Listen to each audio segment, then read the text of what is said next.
At yun, magandang hapon na nga sa lahat. Matapos tayong naglinis kanina at konting laba, ito na yung nilaban natin. At pagsilip natin, maulan pa din.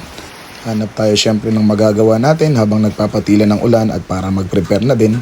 Dahil ngayon nga po ay day 13 sa Palawan dito sa lungsod ng Puerto Princesa. At iyan syempre ng Toyota Puerto Princesa at ng TPP Basketball Academy. So wala tayong magawa.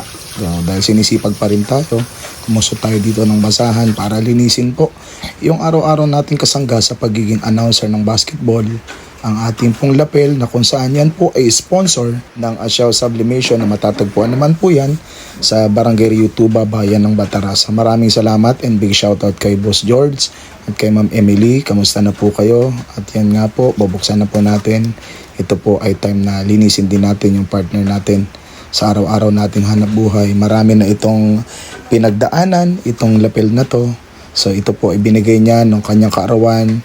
So dapat tayo pa nga magregalo sa kanya, pero si Boss George at kasama niya si Ma'am Emily, ito po ay tandang-tanda ko doon sa Barangay Barong-Barong niya ibinigay sa Liga ng Barangay Barong-Barong. Salamat din po pala sa pamilyang Hasan dyan sa Barangay Barong-Barong.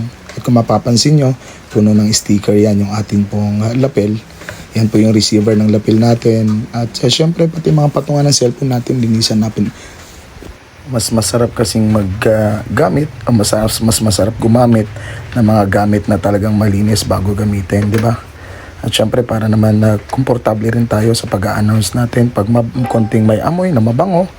At masarap sa pakiramdam talaga, magaan pag malinis po yung gamit natin. Salamat sa Asiao Sublimation dahil ito po ay, yung lapel na to ay kulang-kulang 10,000 po ito, yung halaga nito. Kaya kung tayo po ang bibili nito, talagang hindi pa natin kaya yan. Kaya maraming salamat sa napakabuting loob. At syempre blessing yun sa atin na ginamit ng Panginoon para tayo ay mabigyan ng ganitong mga bagay, which is nakapakipakinabang naman talaga sa ating ginagawang hanap buhay. So maraming salamat sa Asiao family. Ingatan nyo po yung mga sarili nyo at sana mas marami pang blessing na dumating sa inyo at hindi lang po yung katulad ni Kuya Owen, yung matulungan nyo bagkus ma-spread nyo pa at ma-extend nyo pa sa ibang tao. Alam ko na marami na kayo natutulungan, hindi lang sa mga ganitong bagay, sa marami pang bagay. Basta tuloy-tuloy lang po at ingat po tayo palagi dyan sa Rio Tuba. At syempre boss, idolo, kung halimbawang napanood mo to, pakilapag na lang kung taga saan ka para kahit papaano next video natin ay ma-shoutout kita.